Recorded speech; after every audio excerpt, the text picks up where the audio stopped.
whether every equipment is identifiable or not. The model name, make name, calibration date, all can be verifiable. Sticker can be used to label to identify the equipment.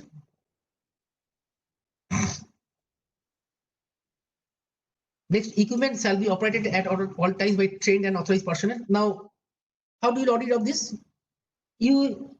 What we ask, you have to simply ask that how do you authorize your technologist? How do you authorize? How the technologists are authorized means basically when a technologist is authorized for given operations, that before that there are some of the protocol. What a protocol? That technologist must be trained. A formal training is given. Okay, the equipment training, that equipment handling training record. Then after training, then the technologist has to do the testing of the samples, the sample testing records. After testings, the lab director or or maybe senior person who is authorized for authorizing the technologies, who is authorized for authorizing technologies. The same persons will authorize, yes, these technologies are authorized for doing testings or operating equipment. So this is called the equipment. I mean authorizations. Now, secondly, you can look at the work-based manual of the equipment operation, how to operate the equipment, any work-based manual, any work instructions, how to operate the equipment, training of evidence of the technologist, authorized evidence of technologist. So this is the main things you need to look at.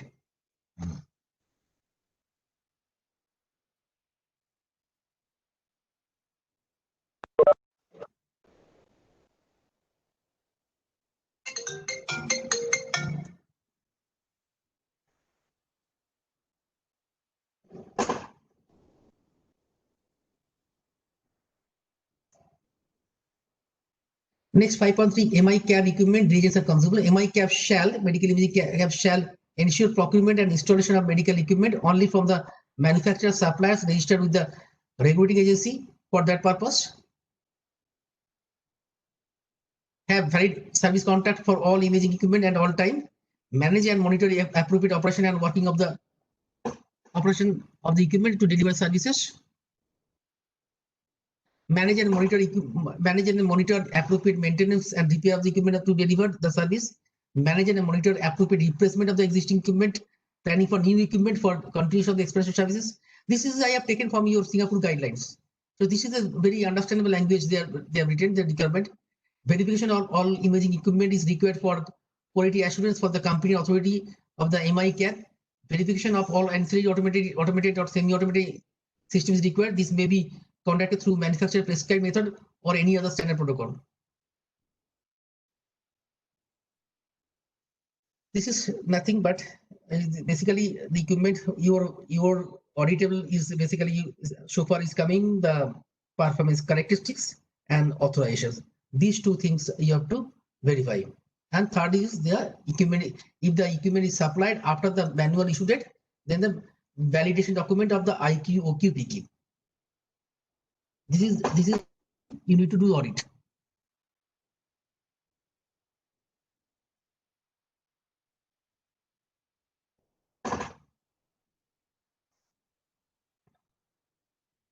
The laboratory MI cab shall have procedure for safe handling, transport, storage, and use of equipment to prevent its contamination or deterioration. Sure. Again, other procedures. What procedures? You can ask the procedure for safe handling. Safe handling, equipment safe handling. How to operate safely. How to transport. Transport basically, see, transport is not required. Transport when it is required, like your pipette, your burette, your balance. May not be balance, may not be any small equipment, maybe the centrifuge, maybe. When you need the transport, one is the machine is breakdown, equipment is breakdown, one is the calibrations. Calibration, nowadays most of the equipment are calibrated on site, but sometimes if you like pipette, sometimes you may have to send the pipette to your calibration agency. So how to pack it? How to transport the equipment in that case? For maintenance, for breakdown maintenance, if it is your responsibility to send it back, then how machine is packed? Or if it is a vendor responsibility, I mean your Vendor responsibility, they will pick up the equipment, then they will take it safely. So your procedure should describe the in case of maintenance, in case of calibration, what are the equipment you are transporting, and in that case, how do you pack it? Who are the packing responsibility? Who is the responsible for transportation of the equipment? And equipment storage, how to store it? How to store it is basically at what temperature, at what location, at what place. Is there any specific storage condition? Not. So you can ask for procedures in that case. Then how do you transport a safe handling in this case for calibration and maintenance? So then you can ask for the procedures, and you can verify the systems. Next, procedure shall contain the system and information when equipment is sent. Okay, it's explained. It should include information on packing. It's explained.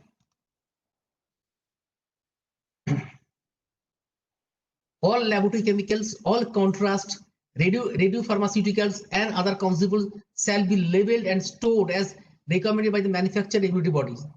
So, whether in the radiology or in the laboratory, clinical laboratory, both the cases, the chemicals which are using, all the chemicals, it should be marked, labeled properly. It should be marked properly, and MSDS of those should be readily available. Material safety data sheet. And that to be stored as per the manufacturer guideline. And if the manufacturer is guiding you, you can keep it in the ambient temperature. You can keep it in the ambient temperature. If they are asking you to keep it in a particular temperature, then you have to store it in temperatures.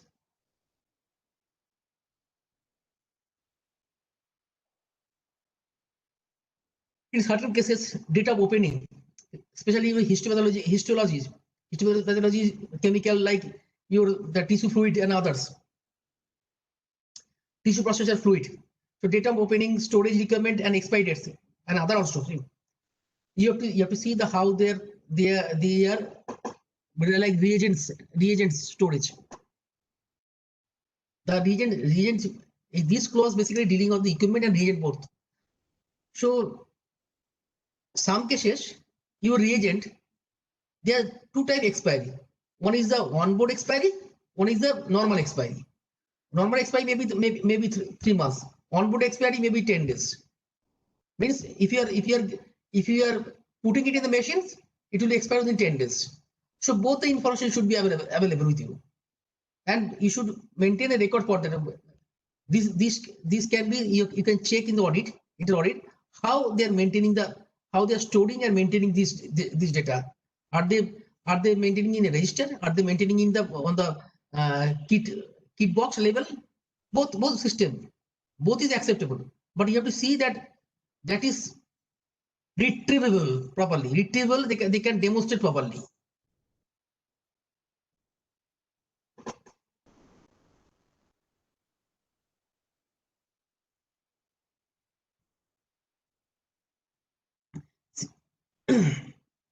Similarly, lab reagent, chemical, radiopharmaceutical, and oral contrast prepared in-house shall have the name and signature of the individual who prepared the reagent, storage requirement, data preparation, expiry. Say whether your radiopharmaceutical reagents, oral contrast, or maybe histopathology, your stainings, or special stain.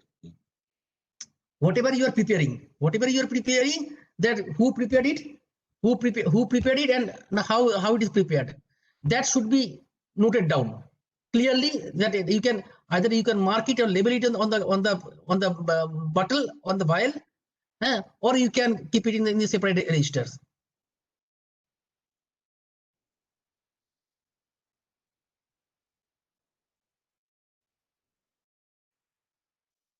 The laboratory MI-CAB shall have a documented procedure for the calibration of equipment that directly or indirectly affect the examination results. So another procedure. See, whenever you see in the standard, the documented word means that be compulsory, mandatory. So you can ask here. You can see there is a as per standard documented procedure.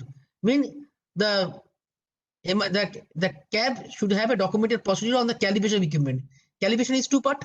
One is the internal calibration that you can do calibrate in your equipment in your lab, or you can send the equipment to the outside for calibration. I mean the outside calibration agency.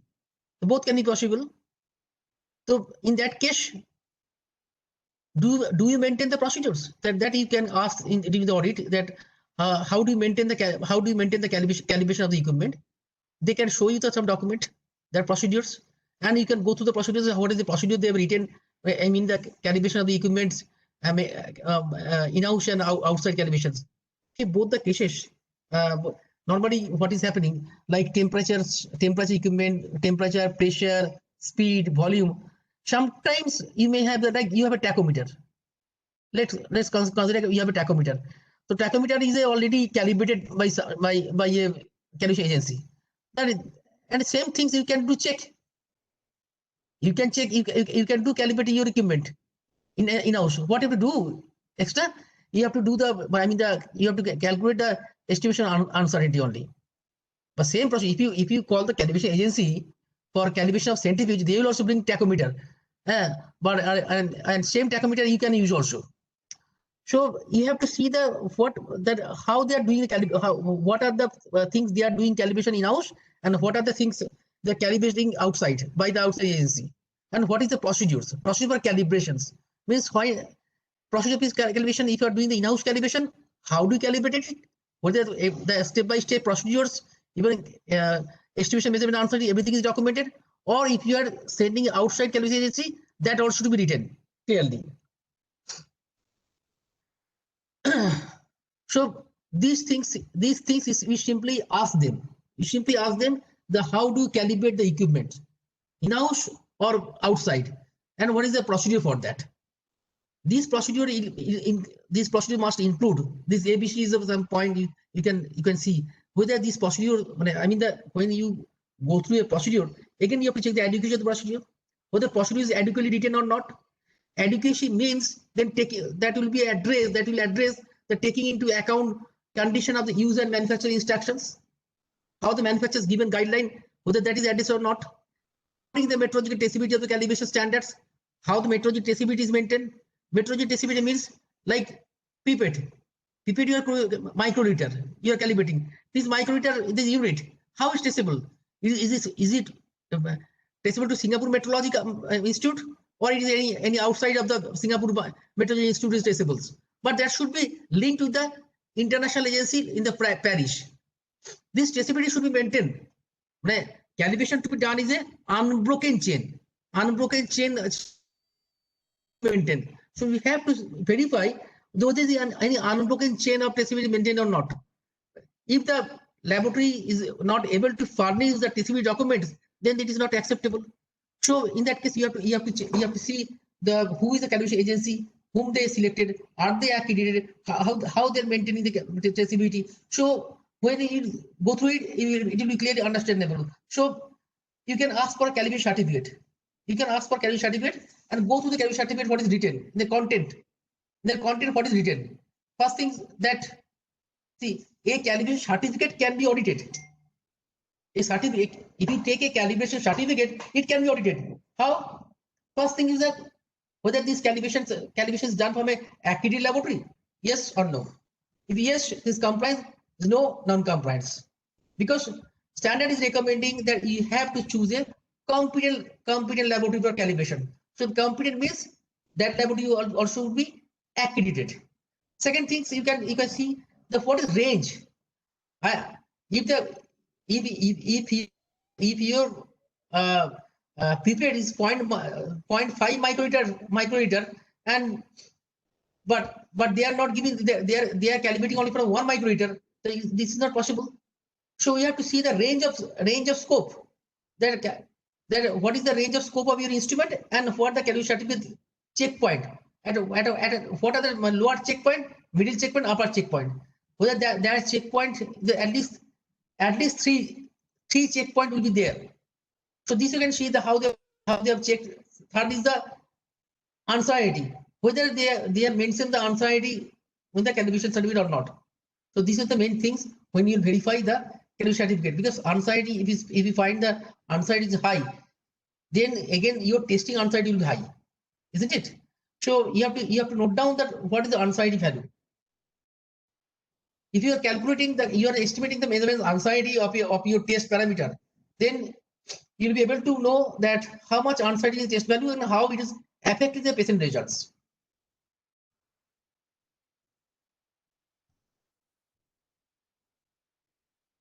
Verifying the required measurement accuracy and the functioning of the measuring system defined intervals. Use of control, calibrator, and standard material checking with usage verification standard, use of the PT materials.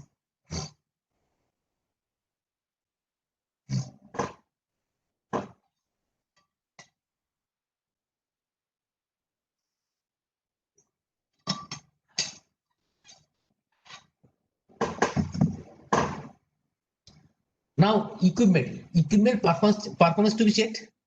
How to check the equipment performance? Equipment performance to be checked against the control, against the calibrators, against the standard material, PT materials, proficiency materials, and sometimes the equipment company, they also give the materials. That is called the range verification material, AMR material or range verification materials. That also you can ask. Recording the calibration status of the data of calibration, decalibrations, that is to be there, or that you can verify whether level contains the when the last calibration and when the next calibration due. Ensuring that the where calibration gives rise to a set of correction factor, the previous calibration factors are correctly updated. See, calibration factors basically is coming in the like semi-auto. Semi-auto correction factor is coming, and full auto correction factor is automatically updated. No need to put in the correction factor. But in some cases, semi-auto machines, you need to manually have to put the correction factor, or you can see like what I can say example like centrifuge. Huh? Centrifuge you need to calibrate at 3000 rpm. Okay, 3000 rpm. But after that use of tachometer, you found that your centrifuge is 3000 is reading as 2800. You have set it 3000, but in tachometer it is showing the 2800. Means 200 is a correction factor. Then what you do? Either you have to correct the instrument, or you have to set the centrifuge 3200. If you set it 3200 with adding the correction factor, it will show in the 3000s. So this correction factor, whenever the correction factor is applicable, that is also to be that is also to be verified.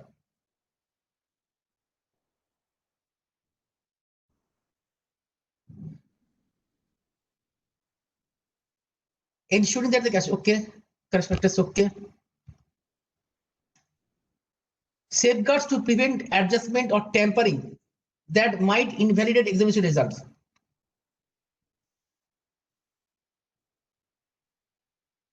See, day by day, technology is improving, technology is changing. Previously, we have seen the machines where technologists can open the machine, even can enter and can change the data. Test value can be changed manually. But nowadays, the most of the machines coming to sealing and safeguarding. Manually, you cannot put any data in the machine. Okay, but still, if you are using any kind of machines, that must be sealed. Where tampering possible. Nowadays, tampering is not possible. But if any instrument where tampering is possible, that you have to check. Like tampering, see, even this centrifuge can be tampered. What I told you, 3000 rpm. It can be moved into 2800 or 3200. So you have to see that in that case the sealing is done properly. So this unit physically you can verify that where the equipment, whether this equipment manually any data can be changed or not. If there is a manually not possible, all the sealing is done. Only company people can come and see. Even sometimes the company people also not. They need a special permission from their R&D. Only in that case they can enter in the machine software.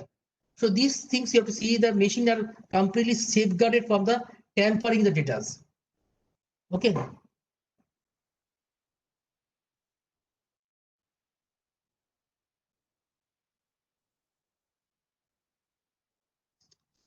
The laboratory MI cap shall have a documented program of the preventive maintenance, which at a minimum follows the manufacturing instruction.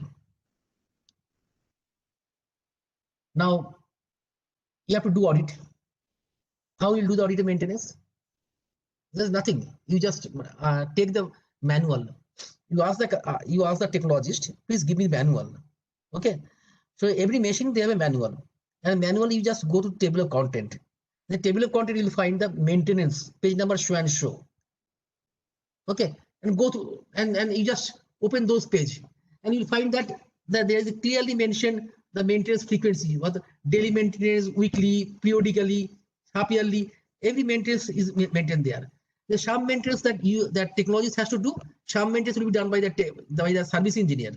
So when you do audit, you can see that what are the maintenance done by the technologist, what are the maintenance done by the service engineer, and whether this is compliant, because manufacturer manual will speak about the correctness of the maintenance procedures. So whether maintenance is done according to that or not, that you can verify. You can go to their daily maintenance schedules that must be documented. There must be some checklist. Checklist should be available. Whether as far checklist they are maintaining or not, you can interview the technologist how you are maintaining this, what you are doing daily, what you do weekly, what you do monthly, and what the maintenance done by your AMC or the service engineer, and that you can comply. You can compare with the machine manual. So this is the best way to audit of the maintenance part, and you can see that how they are doing maintaining, and how how the technology is trained, how you can interview about the maintenance procedures, how they're trained, how they are giving the answer of the maintenance procedures. So that will be one of the part that you can get the idea about the maintenance of the equipment.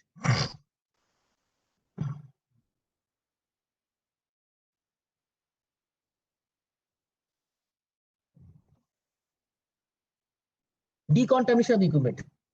So, like decontamination, you have to ask the technologist that, like a pipette, how do you calibrate? They will say, okay, we are giving the pipette to the calibration agency, they are calibrating. Then the questions will be that how to decontaminate it, because whenever any equipment you are handing over to any external agency, you have to do the decontaminations. Technology will reply you that we are doing decontamination. What is the procedure for decontaminations? You can ask for the decontamination procedure, whether equipment or pipette is decontaminated or not, or any kind of with the procedure is there, procedure in place, or in record is there decontaminations, that you can verify. Please hold on a bit. Please hold. Hello. Hello. Calling में बजन কোথায় কোন address কোন address হ্যাঁ কোন address আজ তো office বন্ধ আজ কেউ নেই কালকে আসুন হ্যাঁ ওটা অফিস বিল্ডিং বন্ধ আছে আজকে হ্যাঁ হ্যাঁ হ্যাঁ হ্যাঁ কাল করে দিন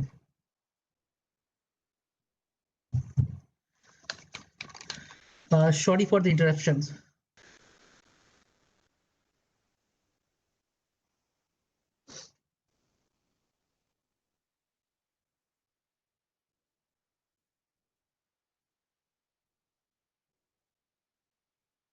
Yes. So you have to verify the decontamination of the equipment. See, one thing in the audit, you need to verify the two things. You must check. One is the decontamination of the equipment, how they are handovering the equipment to service engineers. I mean the decontamination procedure. Another things you need to check carryover study.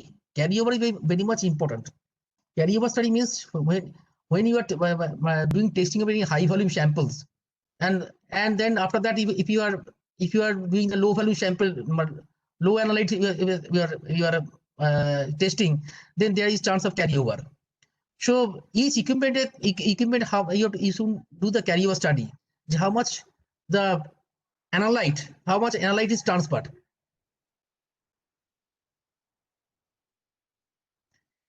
Okay.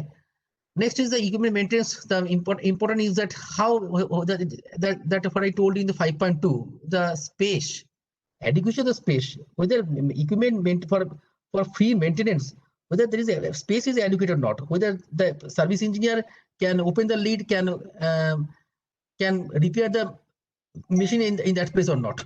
That you can verify.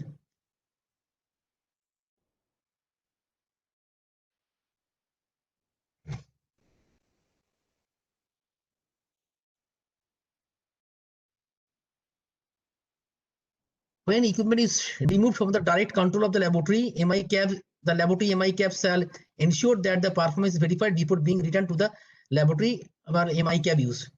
Now again, so what you have checked? One is the decontaminations. One is the transportation of the packing of the equipment while transporting to the equipment. Another thing you have to need to check that when they are after calibration or after servicing, when they are returning to you, are they working similarly in same conditions? So you need to check the performance. Means, like for example, you have given the pipette for calibration, and they say yes, your pipette is calibrated, the calibration done, but it may be happen while transferring on the way. I mean, in the road, during the transfer, it can be mishandled. It can be damaged. The equipment can be damaged. So you have to verify the conditions. So again, you have to check it. Pipette. I mean, same things. You should have a one set ready-made pipette in good condition, calibrated condition, and one is coming to the after calibrations. So both the condition you can compare, you can verify. So that is the procedure I told you, but you must ask them the how do you check it.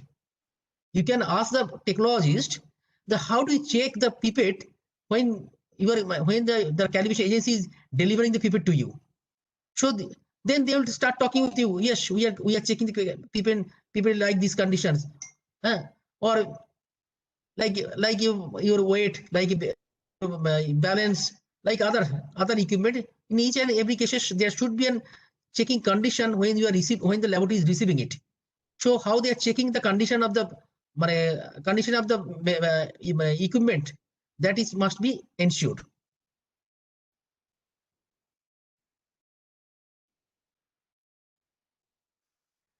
Adverse incident.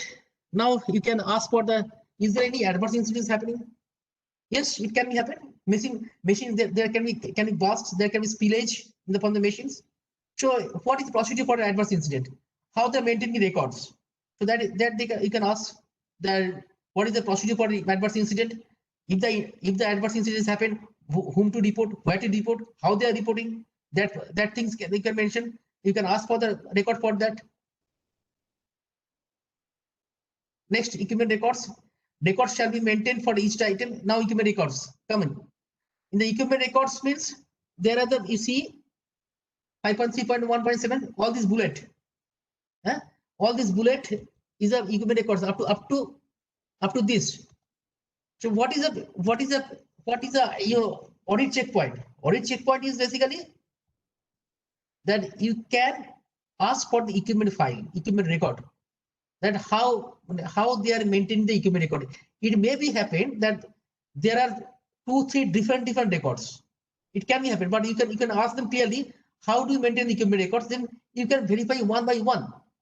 There whether this as per this bullet, identity of the equipment, manufacturer's name, contact information, date of receiving, location, condition when received, manufacturer instruction, records that confirm that equipment's initial acceptable for use. I mean the IPO, QPQ are verified, performance characteristics is verified, maintenance carried out, schedule, preventive maintenance, breakdown maintenance, service maintenance. All this data is available with the lab. So this portion is simply you can ask them. You can ask the technologist whether it is a lab, whether it is a radiology. Both the cases, whether CT scan, whether X-ray, whether it is a fluoroscopy, whether USG, whatever, or MRI. So whatever cases, how they are maintaining the equipment file. Equipment file means or equipment records. So just your job is whether all these bullet points are addressed there or not. If any information is not there, then it will be non-compliance. If the all information is available, it's compliance. It's very simple.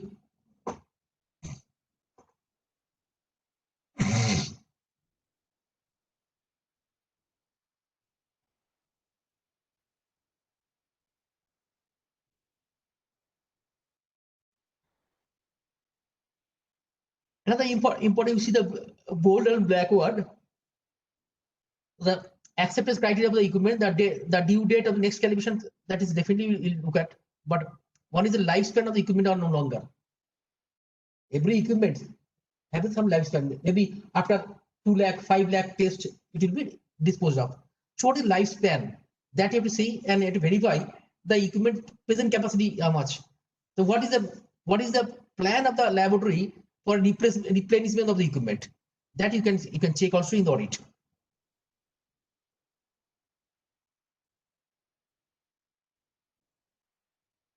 This I have taken from your Singapore guideline. Okay, that for every equipment they have given the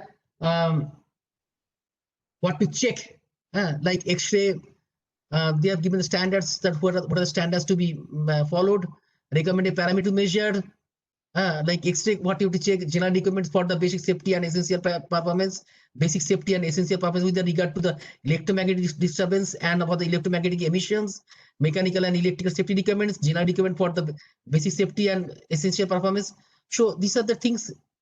It is not your responsibility. What will be done? You have the X-ray service engineer. X-ray service engineer, you can call the company people. Company people will demonstrate. Yes, they are checking all these points. ECG unit. So all the checkpoints are there. You have to. What is your job? What we do normally? What do we do when the calibration engineer or service engineer is coming? We are making away from the place. That is not done. That should not be. We should stand along with the service engineer. We should stand with the calibration engineer, and we should watch it. How they're calibrating, how they're doing, and the servicing are matching with the requirement or not. They have to give a demonstration of this one by one point. That is the job. So you can verify that things whether the laboratory technologists or radiologists, radiology technicians, they are aware about this. So this is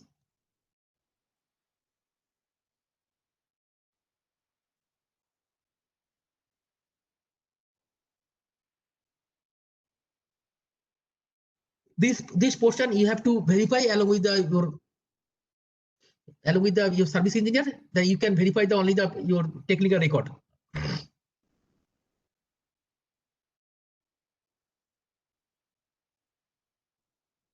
MI may use the Phantom for calibrating MRI machines that is traceable to the interest.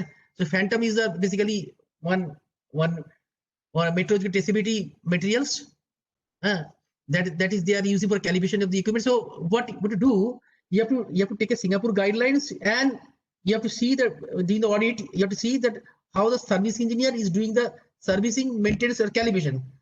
What they're doing, what the record is telling, whether this record is matching with the Singapore Accuracy Council guideline or not.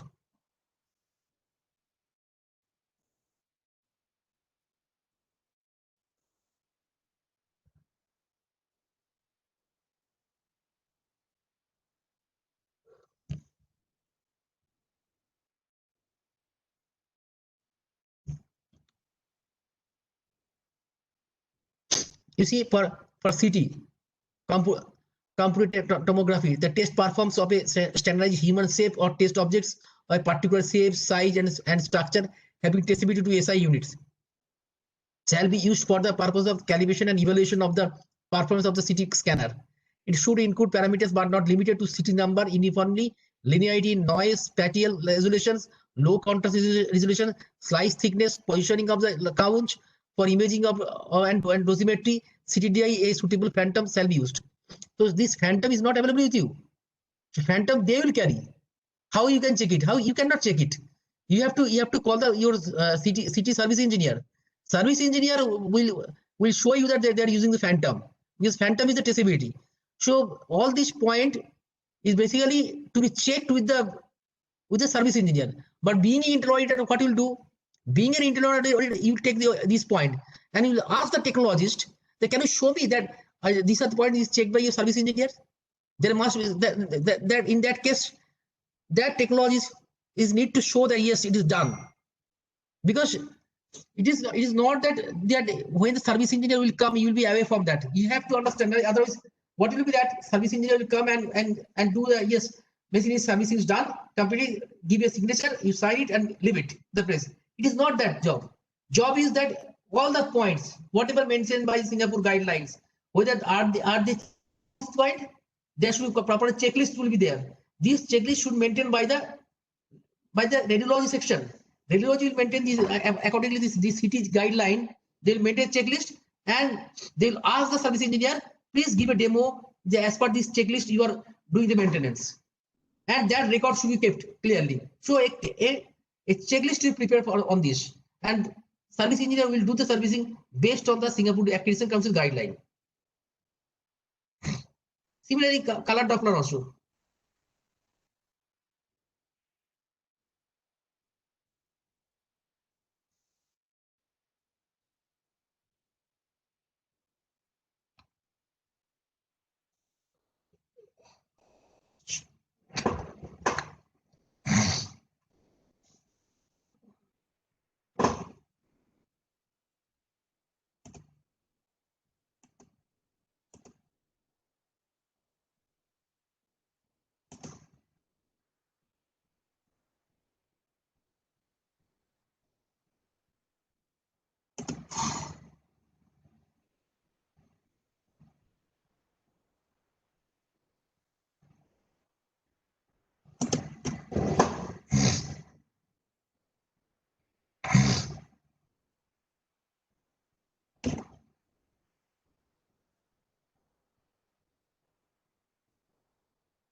This clause is dealing equipment and reagents. Now we are coming to 5.3.2 reagents and consumables.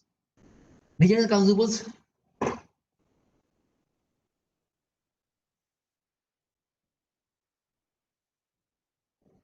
Documented procedure for the reception, storage, acceptance, testing, and inventory management of reagents and consumables.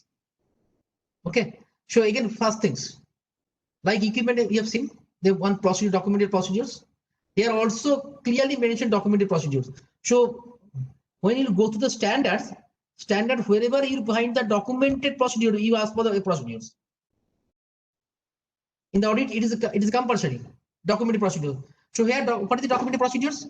Then when you ask, do you have the procedure for the documented procedure for the reagents and chemicals? The auditor will show you a procedures. May show, may not show. May show is a compliant, may not show non-compliant. Now, what you will do, the adequacy of the document. What adequacy? Whether this procedure for the reagent is mentioned clearly, reception of the reagent, that procedure, reagent storage procedure, reagent acceptance procedure, reagent testings, and reagent inventory management. Whether all these points, is mentioned in the procedure or not. So this is the adequacy. So first you will do the adequacy of the procedures. Once the adequacy is done, then next you go for compliance. 5.3.2.2.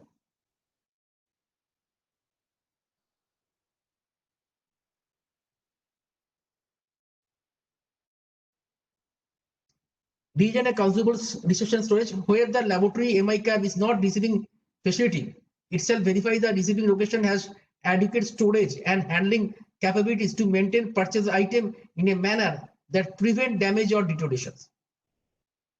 What is the functions?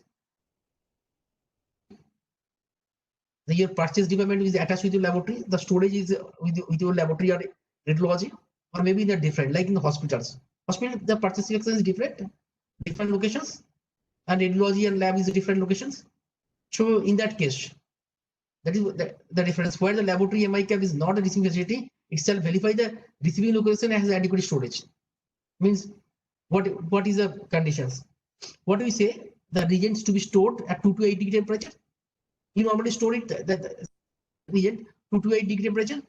So if you are storing in the different 2 to 8 degree, then you have to see maybe your purchase department, the hospital purchase department, they are supplying you as per your need. So you have to verify that your store, also maintaining the 2 to 8 degree temperatures. Otherwise, it will be damaged.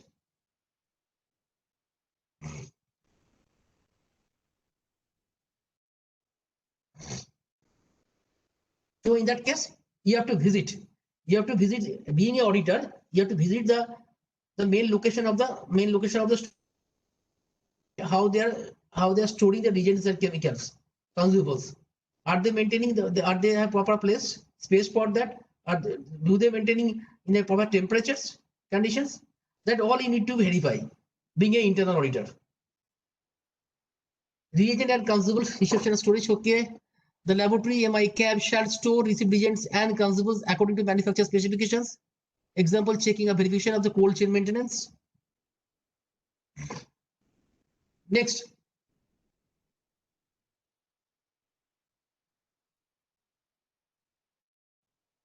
Each new formulation of examination kit with change in the reagent or procedure or a new lot or shipment shall be verified for performance before use its examination. So what will be your question to the auditor? How do you check the quality of a reagent? How do you check? Then auditor will say that I am checking the reagent in this way. But the 15189 requirement is that the reagent must be checked against the control, against the sample. So for each batch new formulation, they have to check it. So you can ask for checking record. Simply you can ask them the how do you check it and evidence of the checking. That is, if not done, it is not complied. If done, is it complied?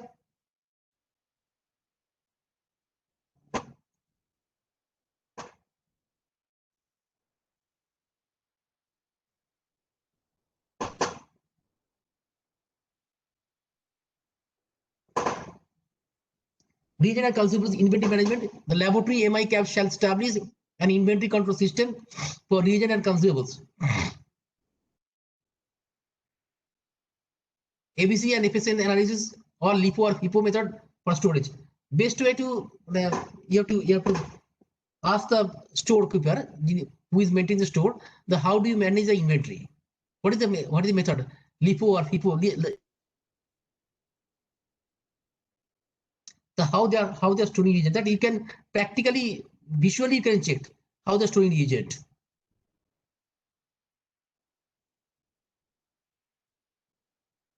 The system for inventory control shall segregate uninspected and unacceptable reagent. See,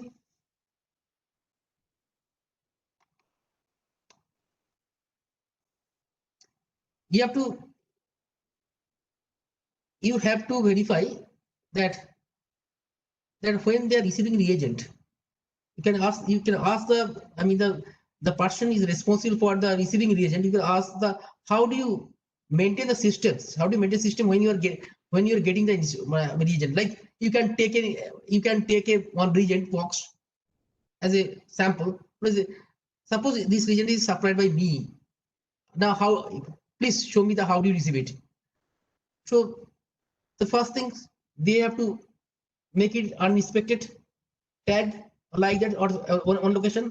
Then inspected means then reagent will come to the lab with a sample with a control and sample. It will be checked.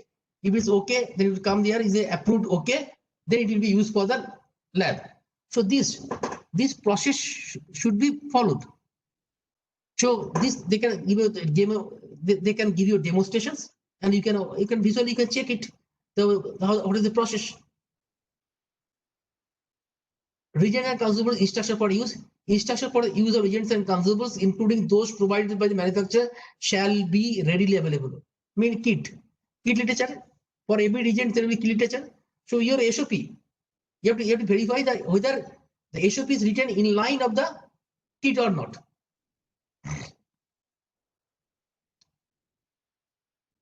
Like equipment adverse incident. Similarly, adverse incident also happen with the reagent and consumables. Means there can be spillage of the reagents on skin. It is possible. It can spill. So in that case, you can ask the question to the auditee that in case of spillage of your reagents, what to do? So then they will say about the MSDS written as per MSDS what they are doing and how they are keeping the record of the adverse incident. So they will speak about that and that you see whether this is complying or not complying. Reagent and consumables record. Records shall be maintained for each reagent and consumables that contributes to the performance of the examinations. These records shall include but not be limited to the following. Similarly, we have seen personal records. We have seen the equipment records. Similarly, reagent have the record. What are the record? These are this bullet. 5.3.2.5. You see the several bullets are there. So you need to maintain all the records as per the bullet. So during the audit, you can ask them, please give me your reagent records, or show me your reagent records. In that case, you can see that whether all this information is maintained. Identify of the reagent and consumables, manufacturer's name and batch code or lot number, contact information for the suppliers, date of receiving and date of expiry, date of entering into service, date of material was taken out. So both when you are putting it in the machine and when you have taken it out. Condition of when received, manufacturing instructions.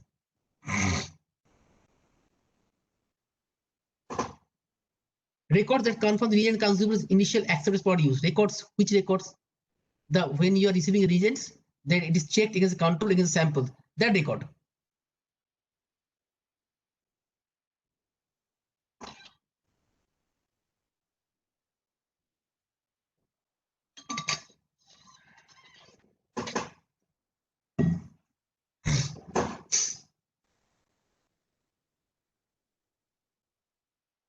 Performance record that confirm the reagents or consumables ongoing acceptance for use. Okay, this is reagent. Normally we shade reagent check record. Reagent check record against the control against the samples. So that record you can verify that for each batch of reagents whether they have checked against the control against sample or not, and what is the findings. And another things you can verify that what is the acceptable limit for that. Like last time one glucose sample you have tested, you found 110, okay, the old reagent, and new reagent you have checked the glucose, again you are getting the 120 or 130. So is it acceptable to you? So what is the acceptable limit? Whether they have established any criteria for acceptance, that you can verify how they are in case of, because they will not get same value. 110 and 120 is not same value. So what is the acceptable limit? That whether they have calculated that or not, whether they have established this or not.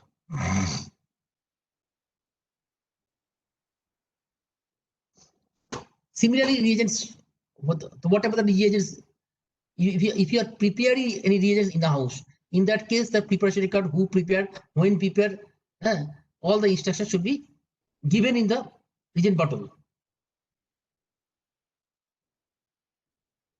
So this is all about the 5.3.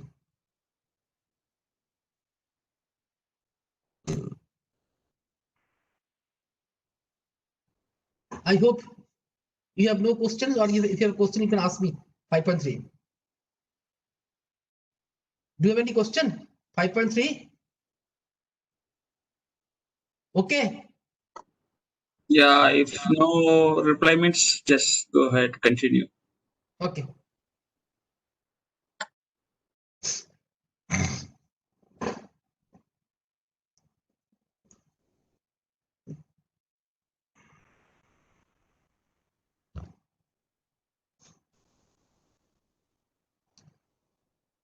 Now, clauses 5.4, pre-examination procedures. What is the pre-examination procedures? Before the testings, what are the process we follow? That is the pre-examinations. I mean the patient preparation, sample collection, sample transportation, and sample receiving, sample processing. Up to this is your pre-examination procedures. Now, how do you audit? This is the pre-examination procedure audit. You have to do audit on the various level. You have to audit in the front office first. How do they advise the patient regarding the patient preparation guideline, whether they have the written guideline for that not? Then you can ask the front office staffs. The front office staffs, I mean, those who are frontline contact with the patient. So how they are knowledgeable about the various requirement of the test. Now, I mean, where fasting required, where the medicine is required, where the special meal preparation is required. So the frontline contact is in the front office. So how they are aware about this process. So this is first things first. First interview will be there with them. Then you can stand on the you can watch also. You can watch also that how they are working. Maybe 10-15 minutes if you can stand before the receptions and the front office. Then you'll see the how they're interacting the pre-examination process with the patient.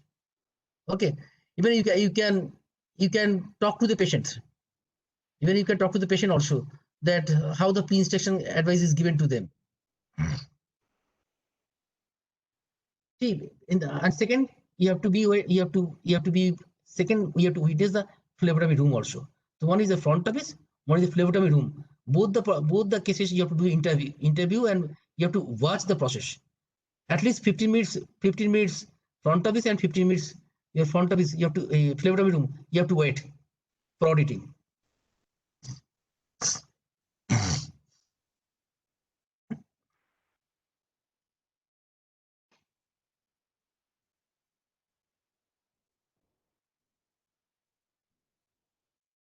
The first thing is that 5.4.1 is general procedures and information for the pre-exam activities. Again, normally we say it is a primary sample collection manual, isn't it? Primary sample collection manual or pre-examination procedure manual, pre-exam procedures. So first thing is that you have to ask them for a this manual or document, and then you have to go for adequacy check whether this manual is complying with as per 5.4 requirement or not.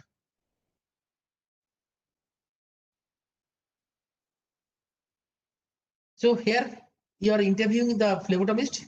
Here you are interviewing the front office. Here you are interviewing the patient directly. Okay. So three people are the most important, whom you need to interview on the pre-examination procedures.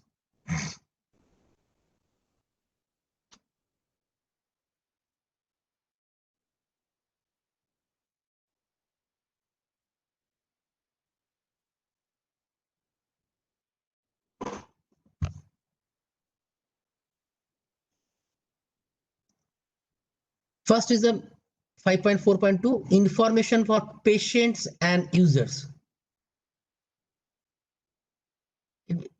Where it will be there? Information for patient and user where will be the patient information booklet. There will be there must be the laboratory must document some patient information booklet.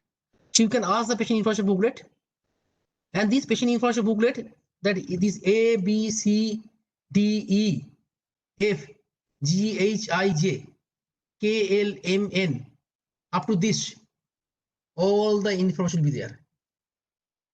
Am I clear? Means now you are doing the adequacy audit of the patient information booklet. That when you do the adequacy audit of the patient information booklet, you have to verify that whether these are the conditions they are mentioned or not. The location of the laboratory, okay, laboratory and MICAP, okay, type of clinical services offered by the laboratory, scope of services, opening hours of the laboratory, okay, the information offered by the laboratory, MICAP, including and as appropriate information concerning sample required, primary sample volume, special precautions, turnaround time, which may also be provided in the general category group of examinations, biological reference interval, and clinical disease value. Instruction for completion of the request form, providing required informations. Instruction for preparation of the patient. Like what do they say? That they have to give a clear instruction, like fasting does include abstaining from coffee, tea, or sugar-free product. So fasting or diet restrictions such as low-fat diet should be explained in details, particularly to aged or over anxious patient or their caregiver. Inform patient that fasting does not include abstaining from water. I mean, they can take the water. Dehydration resulting from the water abstinence can last the test result, can alter test result. So your instructions should be very clear, very clear. That and your front office staff must be aware. Like for fasting, they say the patient do not take anything. You need a 10 hours fasting, 12 hours fastings, glucose, but do not take anything. Even do not take means it is abstaining from water. Because if the water is not taken by the patient, then dehydration can change the result. So they cannot take the tea, coffee, okay, tea, coffee, biscuits, or anything, but they can take the water. So your instructions should not be misfired. It should mislead to others. So these are the things you need to verify. What you can do, another way thing is that sometimes what is happening, patient give a phone call to the lab. Okay, patient give a phone call to the lab, and lab give the instruction over the phone for preparation advice. So what you can do, you can as a patient, you can as doing the audit, you can as a patient, you can give a phone call to your laboratory, and you see the how the in front office people are reacting, how they are explaining the preparations.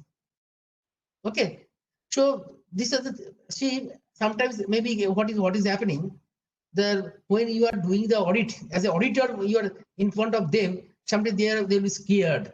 They will be scared. Sometimes they may they can give the wrong information, maybe because of the scary attitude. But if you as a patient, you can phone call, if you give phone call, maybe you can get the correct information.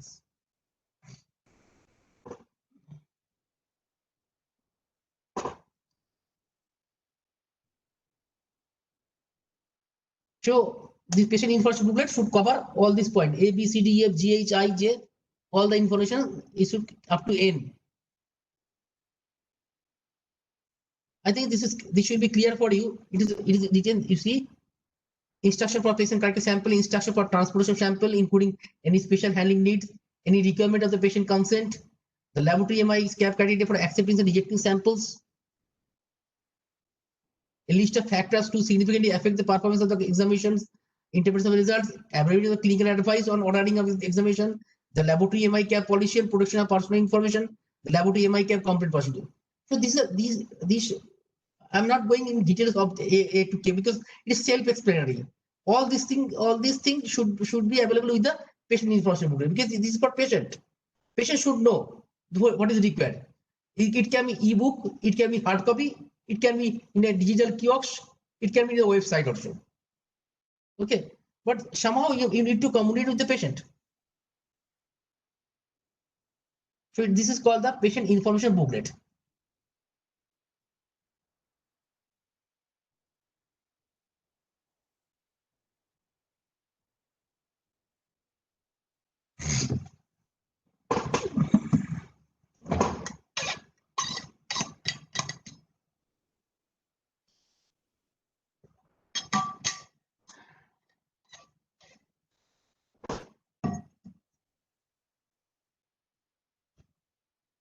Like imaging for MI CAP, medical imaging, adequate provision must be made for the patient preparation and observation of the post procedures. This may be with the radiology department, a short stay unit in the hospital wards. Some cases maybe require short stay. Female patient of child being age shall be queried if they are pregnant, if they are or suspected to be pregnant. The specialist shall decide whether to proceed with the procedures or not. If the specialist decides to proceed, the patient shall be advised that this can involve documented evidence shall be available. See, this is the kind, like the patient information booklet. Like you see, SGPT specimen amount 2 ml clotted blood, additives no, container, rate of vacuum, storage stability stable in serum at 2 to 80 temperature in 1 day. Albumin 2 ml clotted blood, rate of vacuum, stability in serum. So this is basically the things. This is may not be the patient requirement, but it is for phlebotomist requirement. And phlebotomy, it is useful for the phlebotomist.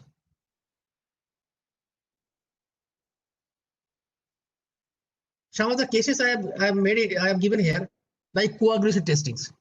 So what are factors is affecting in the coagulations? So this is this factor I have given an example, but you have to you have to ask your phlebotomist what they do in that scenario. Like, what kind of the collection tubes they are using for quality testing, what kind of needle size they are using. So whether phlebotomist is aware of the process or not, and what are the factors may affect, because unless the phlebotomists are conversant with the adverse things, adverse things, if this is not followed, then how the test result will be affected, then they will not be able to maintain properly.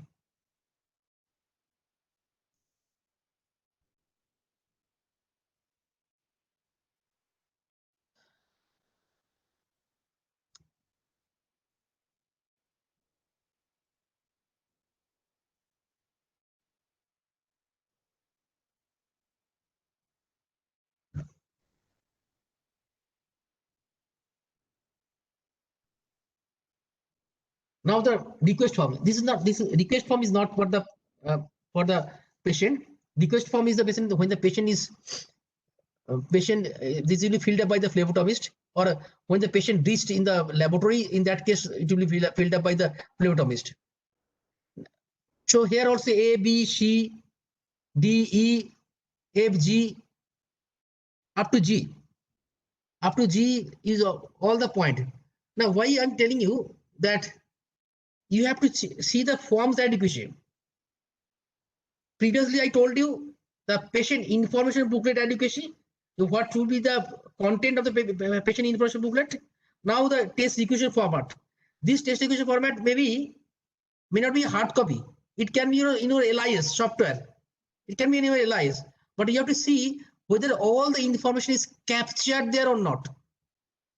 So what are those information? Is A to A, B, C, D, F, G, H, I. All this point, like patient identification, including gender, date of birth, and the location, contact details, name or other unique identifier of the clinician, healthcare provider, or other person legally authorized to request examination or use medical information together with the destination of the report and contact details.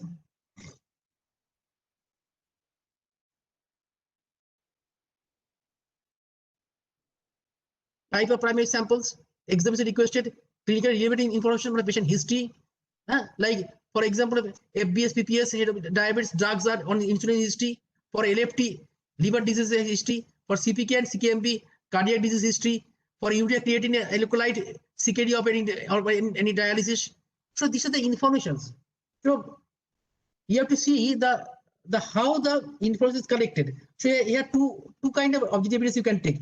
One is the interview of the phlebotomist, how they're entering data in the LIS or in the hard copy. And second is that the various scenario. In case of CPK and CKMB test, how do you ask the question present? In case of LFT, how do you ask the question? In case of FBS, PPS, how do you ask the question? So various scenario you can raise whether phlebotomists are considering all the factors or not. Are they taking the clinical history? Are they asking? This is very much required. So you have to witness the test also in such cases. If you see the even some real scenario you can witness. You can see you can see the front office stuff.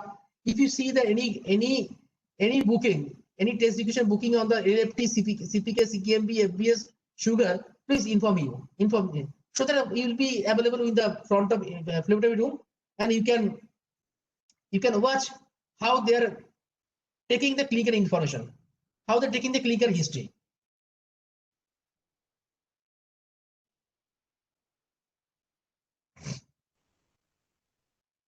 So this A to G, either they have to capture in the hard copy, or A to J they have to capture in the soft copy.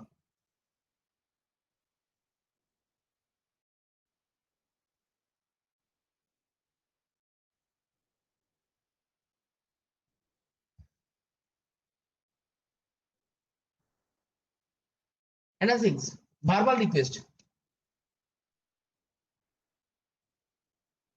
Verbal request means sometimes the patients self recommending for testing. I mean health checkups, or in any case maybe patients regularly diabetic patients. So every time patient may not need the prescription, they will not carry the prescription. Patient can ask directly, I want to check my diabetes profile. So what is the policy for that? That you can ask. You can see the how they in case of Bharbal, how they're collecting history, how they're taking a request. That can be.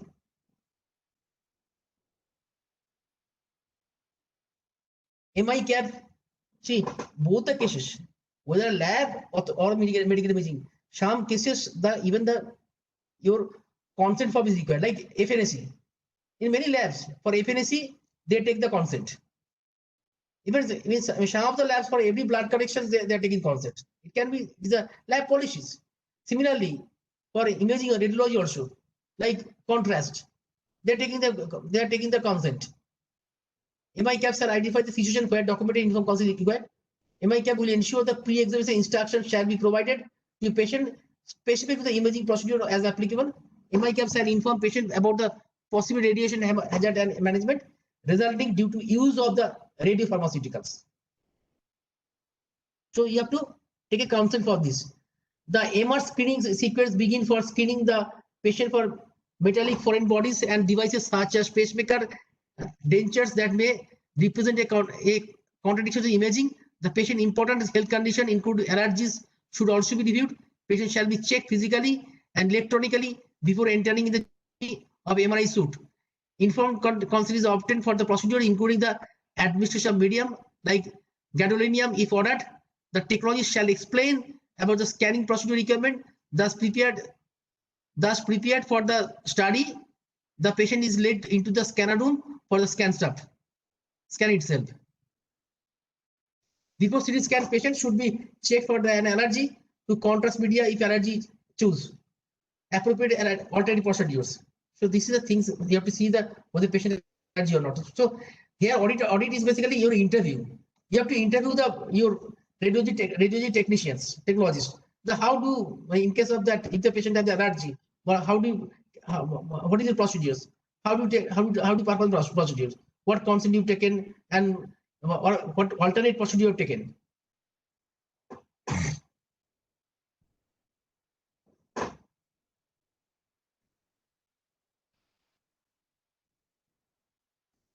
The laboratory MI-CAPs shall have a documented procedure for the proper collection and handling primary samples. The documented procedures shall be available to those responsible for primary sample collection, whether or not the collectors are laboratory MI-CAP. You need to have a documented procedures for that. Again, the procedure you have to check the education of the procedure, the documented procedure for the proper collection and handling of primary samples.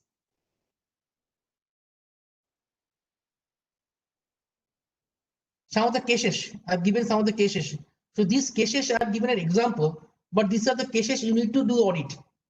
Then what they do? What is that? You see,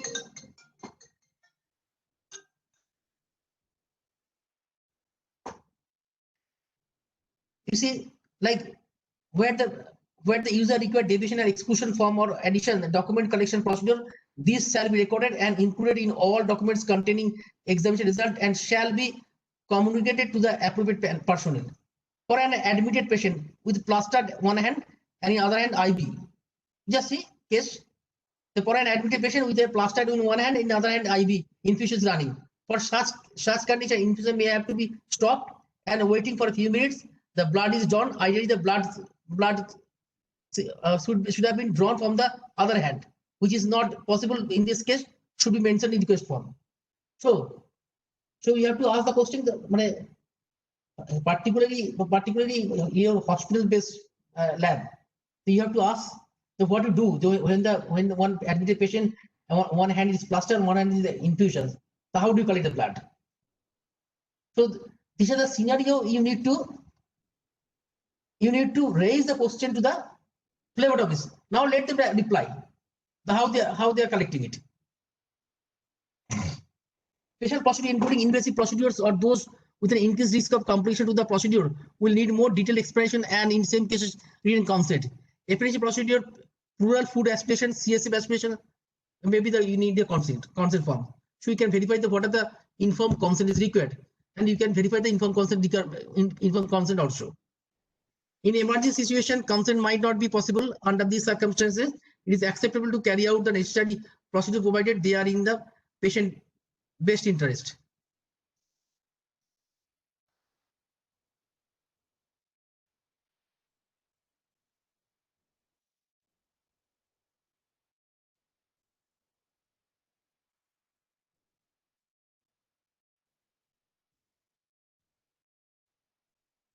I hope you understood that you have to raise the, when you are will be doing audit, you have to raise the question with the cases. If the patient condition is this, then how do you collect the samples? So the condition means the condition which is directly affecting the patient. Sorry, result. Pre-analytical factors.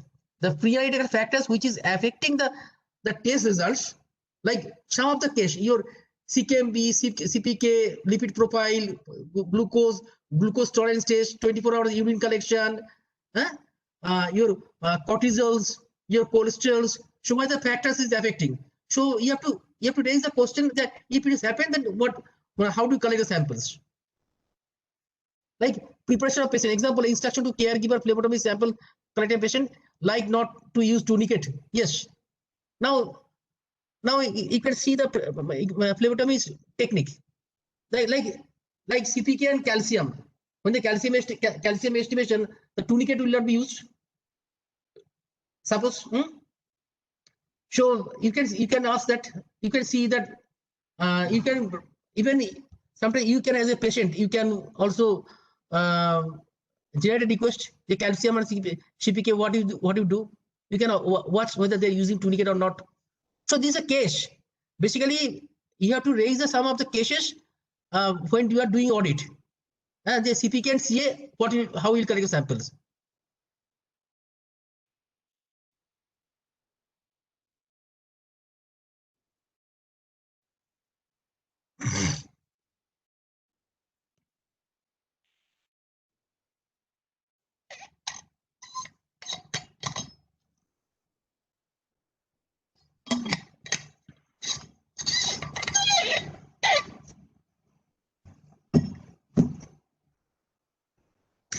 Instruction for pre-collection activities. Special timing for collection where needed. Clinical information relevant to affecting samples collection, examination performance, or result interpretation. When specimens are not collected in the basal state, the following condition effects should be considered when the interpreting test result. Like what we say, normally we say the patient sample should be collected in the basal state. But in certain cases, if that is not done, how it is effective? Like exercise, moderate exercise can cause an increase of blood in the blood glucose, lactic acid, serum proteins, and creatine kinase. Okay, so there can be happen that nearby a lab, nearby gym, the person after doing the gym and coming to lab for giving the samples. So how the cortisol testing? What to do? Are you asking the patient that have you done any exercise? Please wait sometimes. Then I will collect the blood. So this is the thing you have to ask for a phlebotomy interview. You have to raise the cases. Unless you raise the cases, you will not be, the phlebotomy will not fit. So you have to raise the various cases. If it has happened, how do you collect the blood? Emotional or physical stress. The clinical status of the patient can cause various intensities in cortisols. So these are the cases you have to mention when you are doing audit. For corticosteroid estimation, cortisol, 2 samples to be taken 8 AM and 6 PM. Is it norms? Patient should not be taking any steroid group of drugs 48 hours prior to estimate of steroid group of hormones of drugs. Determination of the identity of the patient from whom a primary sample is collected. Any suitable system, including biometric technology, can be followed for patient identification. Now, patient identifications is very important thing. How do you identify patient? 2 step, 3 step, 1 step. How many steps you are following for confirming a patient? If you have the biometric, okay. If you don't have biometric, then what do you do? Patient name, age, sex, and address. How will you verify? It can be the same name patient. There are multiple patient will be. So how in that case, how will verify that? See, I can quote you one thing's happened with me. It's a long back, maybe the 12 years back. I was in Kerala, in India. One part is Kerala. I was as a consultant for the hospitals. So one day I felt the knee pain knee pain. So I thought I should check why my knee pain started. Is it any uric acid or anything is happening by increasing or not? So what I did that in the morning I went to directly the laboratory phlebotomy room.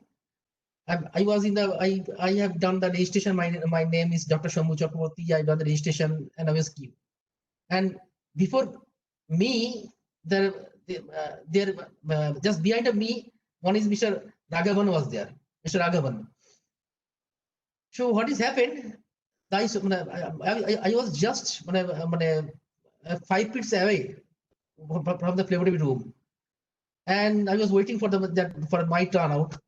And suddenly I saw that he called Mr. Raghavan and taken my requisition slip. Then I was surprised. The slip is my name is written. I can see that. So I was waiting. Let's see. My God, I saw that person. He asked the person, Mr. Raghavan, for sample collection. He raised the hand. He already tourniquet is binded and going to just punching the syringe. I was stop. He's Mr. Raghavan. He's not the requisition is Dr. Shambhu Chakraborty. This is my requisition. So it is completely mistakes. He has not done the proper. He has not the identification of the patient. The requisition name is Shambhu Chakraborty and Mr. Raghavan has come. So both the cross verification is very much important. And after that event, when I donated the blood, I also observed he didn't follow my identification. Even like uric acid is near the basal state. He didn't ask me that what is my last meal taken, when I have taken it. Nothing they have asked. So in the pre-IDCA side, the maximum error is happening. This is the reasons. These are reasons the pre-IDCA and maximum reasons of patient identification is the major problems. So biometric technology not using by everyone. Where biometric technology is using, then it's okay. But where biometric technology is not using, there is often confusion in the patient identification systems. However, so that you have to verify that how they identify the patient.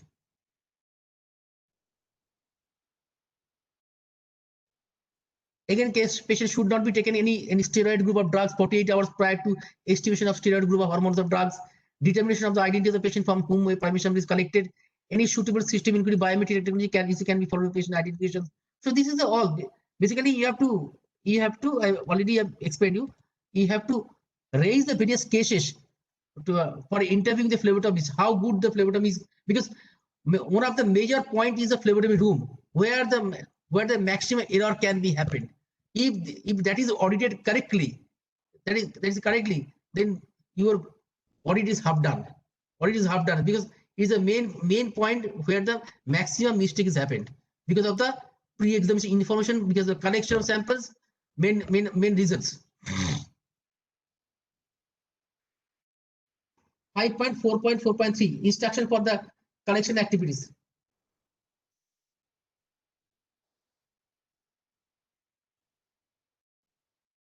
The laboratory MI-CAB instruction for collection activities shall include the following. Instruction for collection of primary blood and non-blood samples with description of the primary sample container and any necessary additives. Basically, it's continuation of your collection activities. You have to write down all in the primary sample collection manual. So what you do, you have to do the adequacy audit of the primary sample collection manual. With the primary sample collection manual, it is mentioned all the points or not. In situation where the primary sample is collected as part of the clinical practice, information and instruction regarding primary sample container, any necessary additives and any necessary processing and sample transport conditions shall be determined and communicated to the appropriate clinical staff. Instruction for labeling of the primary samples in a manner that provides unequivocal link with the patient from whom they are collected. blood sample collected from the two patients having same name, surname, age, and sex, and done from the same hospital ward can only be identified by the unique ID number.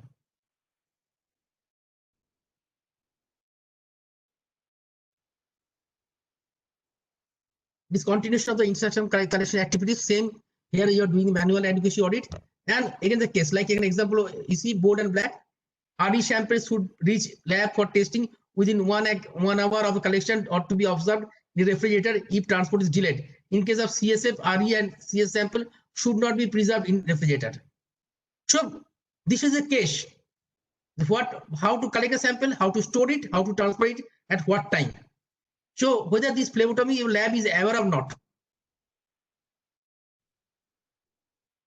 Safe disposal of materials that are used in the collection needed to be incinerated before the throwing it to surf container. 1% sodium initial solution.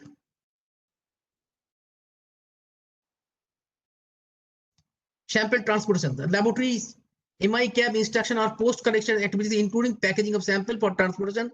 The laboratory MI-CAB shall have a documented procedure for monitoring transportation of samples.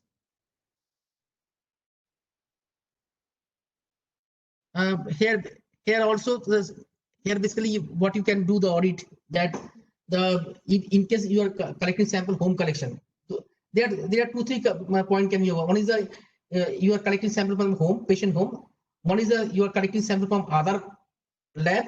One is maybe from other nursing, other hospitals you are collecting samples. Both can be happen. So what is the procedure in that? And notice that you can check the packing, how the sample transported from the patient home or collection point. I mean the collection, the kit, the sample collection kit is a very essential part. The how the sample the cooling temperature, cooling is maintained. Sample should not be freezed. Sample should not be hemolyzed. So that you have to consider how the sample is transported. The proper biohazard label is marked. In the kit, their properly cooling temperature is maintained, and then it is transported. You need to see. And also in case of your sample transporting to the other laboratory, I mean the other referral laboratory, when you are transporting sample to other referral laboratory for testings, in that case how you are transporting it, whether international IATA guidelines for transporting of samples, are you maintaining that IATA guidelines? Then you have to take the IATA guideline for the sample transportation, that barcoding, coding, all should be there as per IATA guidelines. Otherwise, it will not be transported.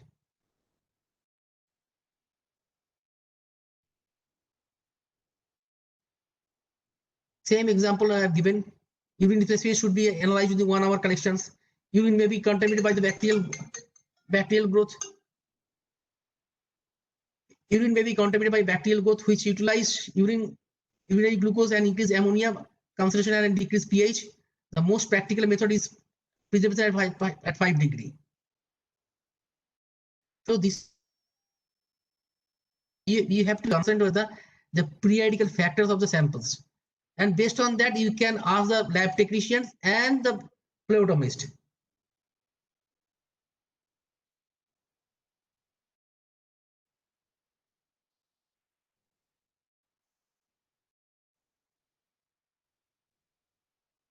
You see another examples, sample receptions. Laboratory MI-CAB developed and documented criteria for the acceptance and rejection of samples applied a hemolyzed sample to be rejected if it is for potassium LDH SGOT estimation. So some cases hemolyzed sample can be used for testing, but some cases hemolyzed sample cannot be used, especially potassium LDH SGOT estimation. You have to reject it. So these are the things you can ask the technologist, what they're doing.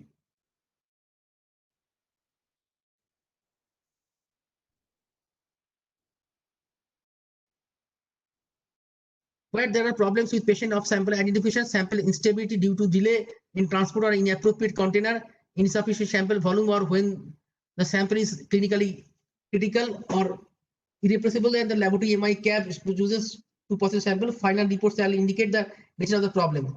So if you think that if they find any sample, they cannot collect it twice, but sample is compromised, how they are documenting it? How they're documenting, so that documentation part you can verify that how we are documenting in this case.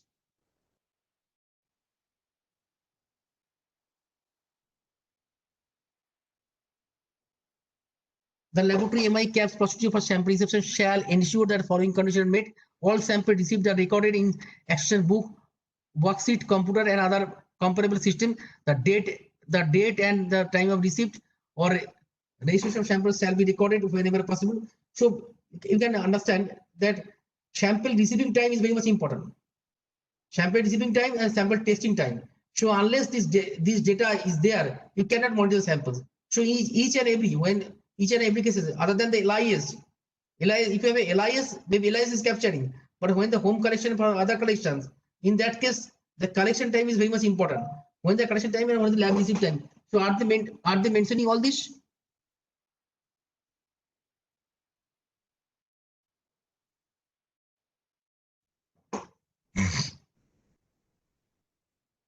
Where relevant, there shall be instruction of the receipt, labeling, processing, and reporting of samples specifically marked as urgent. You can get some sample with the urgent test request. Maybe urgent request. My clinician is referring sample that for urgent test. Maybe the operations OTU will be started based on your findings. So in that case, how we are segregating these urgent samples?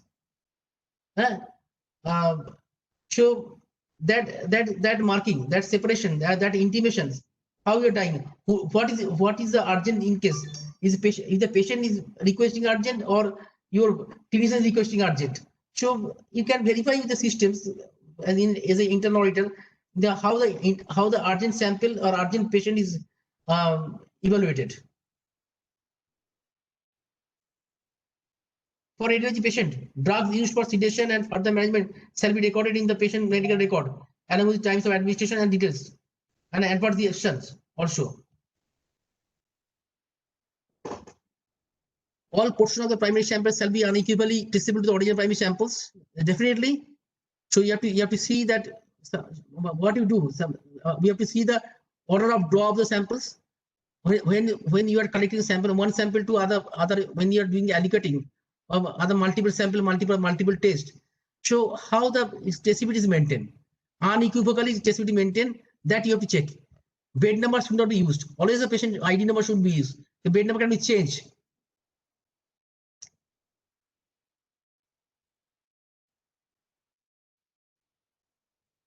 The laboratory MI CAPS shall have procedures and appropriate facilities for screening patient sample and activity and avoiding deterioration, loss, damage during pre-examinations activities and during handling, preparation, storage.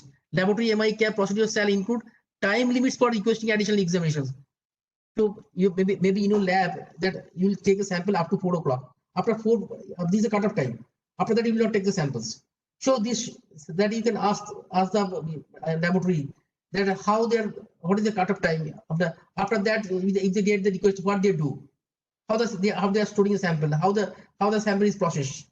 So these are the things you can interview your technologist and laboratory people.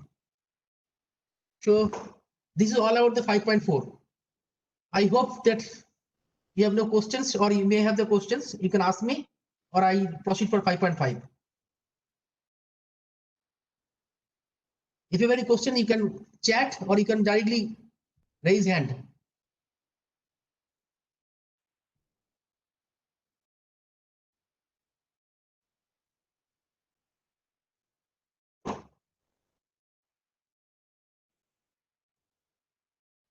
On chat.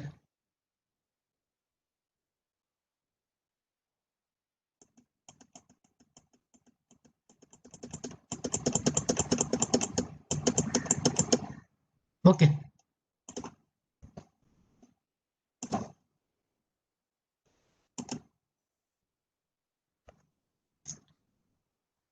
See, 5.5.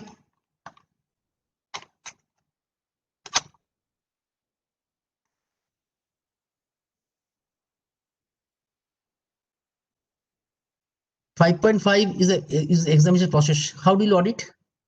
5.5 examination process. Basically, you have to see the SOP. Basically, in this process, you have to see the SOPs whether they are following the SOP or not, how they are doing testing. You have to witness the testings. You have to take a few sample for witnessing testing, and you have to comply with the SOP. What is written in the SOP and how they are doing testings. So this is your auditing procedures basically.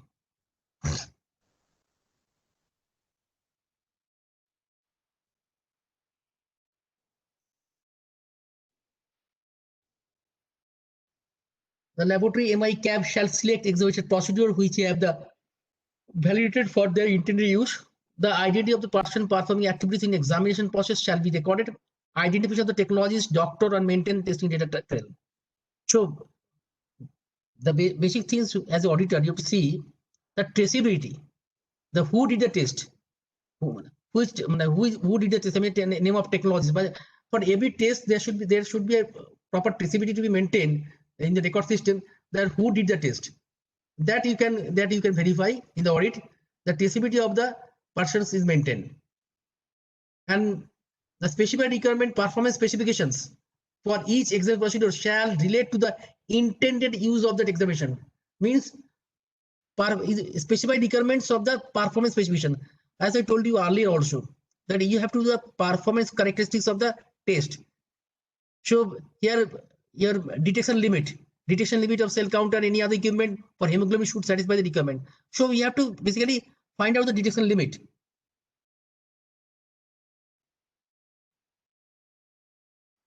Validated examination procedure used without modification shall be subject to independent verification by the laboratory MI-CAB before being introduced in the routine test. All validated procedures shall be verified by the laboratory. So this basically requirement, all the requirement. Here basically you have to see that all the procedure which you are following, that is validated. Normally you are following which procedure? Other textbook like hematology, density, maybe for biochemistry teach, maybe for Quicksand for microbiology, like Monica Chelsberg's the technical things. So these are the books you are following. So these are all the validated. It's the international publications, and other is the kit literature is following. So all are validated. But when it will be non-validated, if you change the procedure, if you change any procedures, then it will be non-validated process, non-validated. So in that case, validation or verification required. But in that case, validation is required. But here is a verification. There is a difference between the validation and verification. Validation is when you are following a non-standard method, whether pre-examination or examination process. If you are changing anything, then the validation is required. If you are not changing, it is as usual, the validated procedure. But verification means the procedures, what is written in your kit literature, be demonstrated, whether the detection limit, performance characteristics, linearity, all are maintained properly or not. So for each test parameter, the laboratory need to do the verification procedure. So as the internal auditor, what will do? As the internal auditor, you can ask the laboratory, can you show me the verification data of your test procedures for each parameter, whether glucose, alkaline phosphate, sodium, potassium. For each cases, they need to demonstrate the verifications.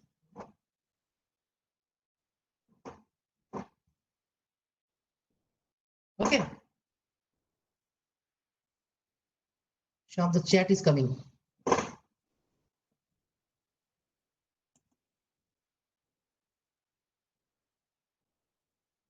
The screen is showing double vision.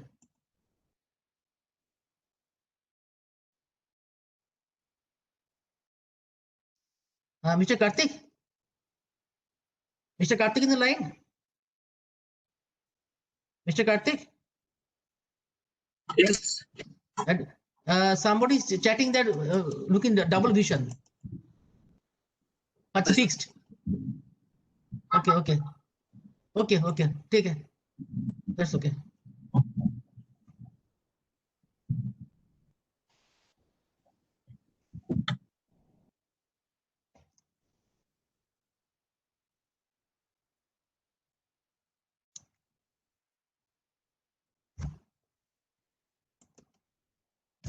It's okay now, right? Yes, okay. Okay, please continue, and you try to stop at 3:15, then give you a break. Yes, definitely. My Indian time 12:30. Yeah. Okay. Not 2:30. No, 12:30. 12:30, yes. Yeah, maybe 12:30 or 12:45 also is okay. I finish this 5.5. Okay, fine. Thank you. Yes. So verifications, as I told you earlier also, that It is the equipment company's responsibility when they are installing the equipment. For them, but they will validate it when they are installing. But for you to verify, what is that? IQ, OQ, PQ. These are the documents. The independent verification by the laboratory, they will in the PQ. In the PQ portion, they will show you everything. Linearity, accuracy, ruggedness, robustness, specificity, all they will demonstrate in the PQ. So you have to do that. But and similar procedures you can follow periodically. Maybe once in a year, if possible, the laboratory should follow the verification of the method, or any verification. Basically, sometimes you are working in open system, not in closed system. Open system, you are changing the reagents. Okay, changing the reagents, you are changing the company kit, you are changing. At that time, the verification is required. Verification means that you have to establish the data, the LOD, limit of detection, LOQ, limit of quantifications, LOD, LOQ, all you have to establish. So these are the things. When you will do the audit, internal audit in the 5.5, you can ask directly that can you show me the performance characteristics? How do you verifying the test method? Verify. And what are the characteristics you are checking? LOD, LOQ, linearity. So all this data you can ask for the internal audit.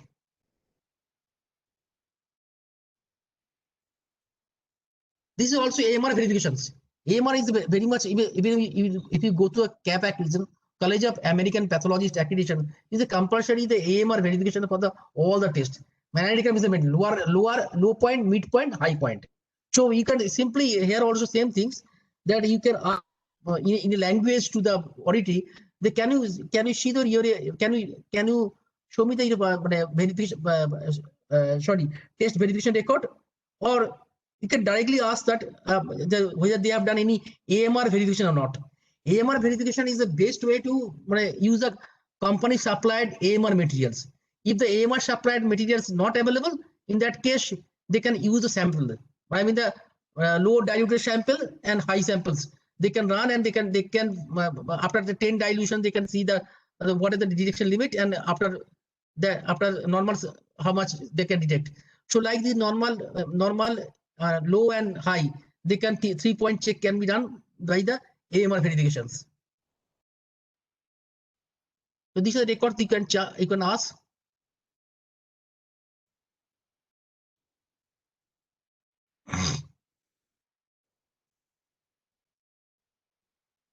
Okay.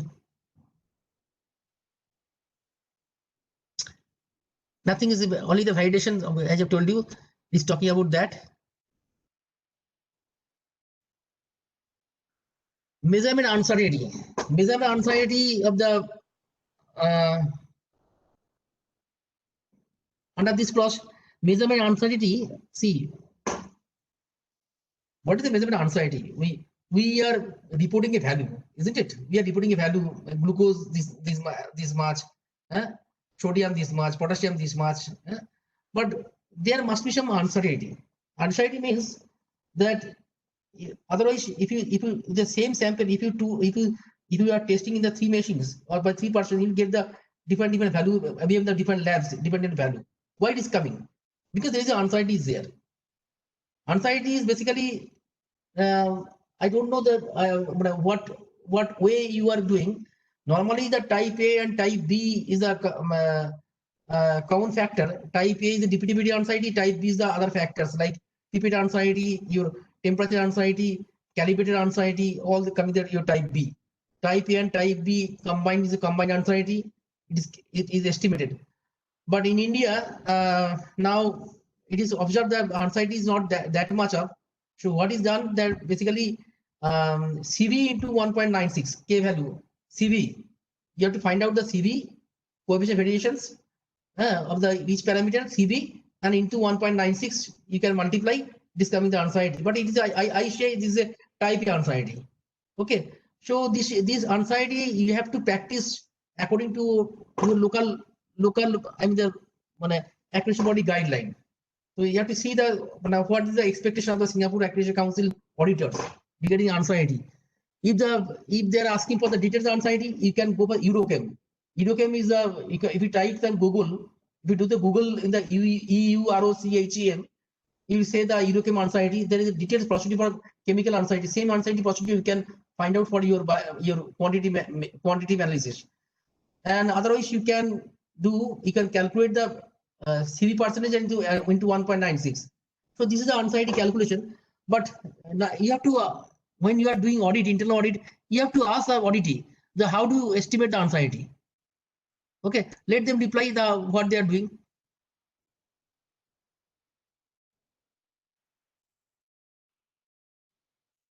Okay, Dr. Sambu, I just Yes. want to make a comment. Generally in Singapore, even for the testing laboratories, the uncertainty part generally is taken care by the lead auditor. So the internal auditors who are doing the technical audit sometimes do not get into this. So can I request some of the participants, are you involved in verifying this measurement uncertainty data during your internal audit? Can you please share your experience if anyone of is doing, so that he can talk about it little more? Otherwise, it may be a drive subject for some of you. So please comment. If anyone is doing, mostly if I know, I know also in Singapore. So the technical people do not get into the MU data. Usually the lead auditor will look up it. Reply is coming, chat, the no pay. Yes, No. so no. So you just briefly tell about it. That should be fine. Brief. I can tell you that you can estimate the CV. You run the control. You run the control. From the control value, you can get the mean value. From the mean, you can calculate the SD standard deviation. SD into 100. SD by mean into 100 is CV. SD by mean into 100 CV and into 1.96. This is your CV on India we are calculating. Yeah. So that is a very like a basic approach. Basic approach for medical lab. For industrial cases is very type A, type B. Lot of factors is considered. You have to also create this fishbone diagram. What are the different components that can contribute to the measurement uncertainty. So then you have to do a kind of if the medical people want to know the detailed anxiety, that we can conduct a separate class for that. Yeah, exactly. So like you said, this is actually a separate subject for training. So but we just have to only give some kind of outline. So basically the measurement uncertainty just give you some kind of feeling how much the variation can be in any type of measurement. And what we have to see is it within the acceptable range? Because if some data is acceptable within 5%, but if you are reporting a measurement uncertainty of 10%, then probably you have to improve your laboratory performance. That is what the indication is. And this, so definitely, I think if you are being part of your internal audit, that the lead auditor or the quality manager will be taking care of this part. Yeah. Right. Okay. So this is a simple way. I can tell you that this is the way we are practicing in India. CV into 1.96. This is our on-site medical labs. So now we are coming to the biological reference interval, BRI. This is a exam process. So BRI, one of the most auditable part you can see. BRI means the biological reference interval. Normally in the normal range. Commonly we say the normal range of the patient or the human being, normal range. Now, what to do audit? Audit is that how the main thing is how they have got the BRI. This biological reference interval. What is source of BRI? What is source of BRI? The 15189 is recommending that you should validate your BRI. You should validate your BRI. So are they validating the BRI? Means you have to develop your own BRI. It may change. You have to take the sample from the own patient pool and from those for healthy patient sample. Then you have to establish the BRI. So these things that you can ask that how the BRI is validated, and BRI is for different, for child BRI, for pregnant BRI, for women BRI, for male BRI. So whether all the BRI they have how they have validated it, and whether the local clinicians are they accepting it, are they accepting or they are validating it. So these are the records you can ask for the BRI. The BRI, the biology reference interval, how they came to the decision value, and whether local clinicians they are accepting it or not. Normally what all you do, the BRI, what the key literature is saying, then same BRI or textbook is saying you are putting down in the test report. But it is not that. 15199 is clearly mentioning that you have to decide your own BRI, so that you can ask how they have done the BRI validation. You see the sentence, when a particular biological reference interval or decision value is no longer relevant for the population shaft, appropriate changes. My God.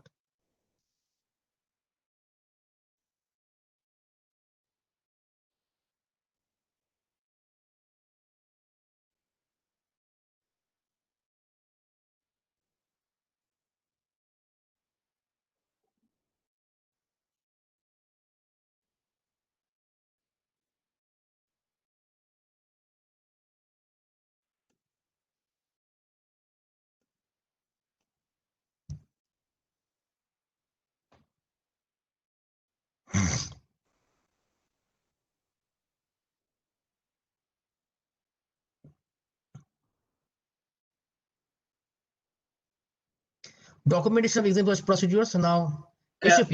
Dr. Sambhu, I think, can we stop here? So let people have a break. Yeah, it's almost busy. I have to finish the 5.5. Okay. Okay. You want to Maybe finish 2-3 minutes. Okay. 2-3 minutes. Okay. Thanks. SOPs. The documentation of examination procedures is SOP. So now you have to do audit on the SOPs. SOPs should be written in a particular format. Here they have given the approved guidelines. You see in the standard 1, 2, 3, 4, 5, 6, 7, 8, 7. The purpose of examination, principle and method, performance characteristics, type of sample, patient preparation. So you up to 8, 1 to 15. Now up to 20. 1 to 20, the point is given. So your purpose is during the audit, you have to check all the SOPs. This 1 to 20 point is addressed. These 20 points is addressed in the every SOP that you need to verify. Okay, nothing, and this is clearly. So you say the adequacy audit of your SOP. The 1 to 20 point are addressed. And MI caps shall have a document SOP, same MI, that is for your laboratory, but radiology is separately. The patient management, imaging procedure, deviation of standard, operation of equipment, quality control procedure, necessary remedial action, records case, safety issues. So these are your for radiology. So during the internal audit, you have to check or verify this. Okay, whether SOP is adequately written 1 to 20 point and imaging point, what I mentioned, these are the A to H for imaging radiology. Now, these are the point is addressed in the SOPs or not. Okay, so that's all of the 5.5. And now it's a lunch break for me also. I will take half an hour time for my lunch. I hope 1.5.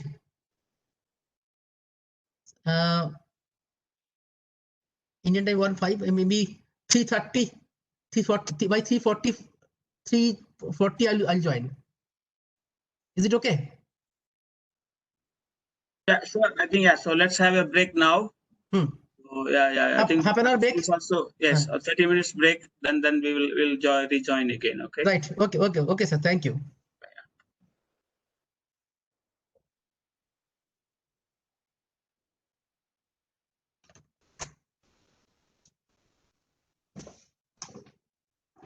Itu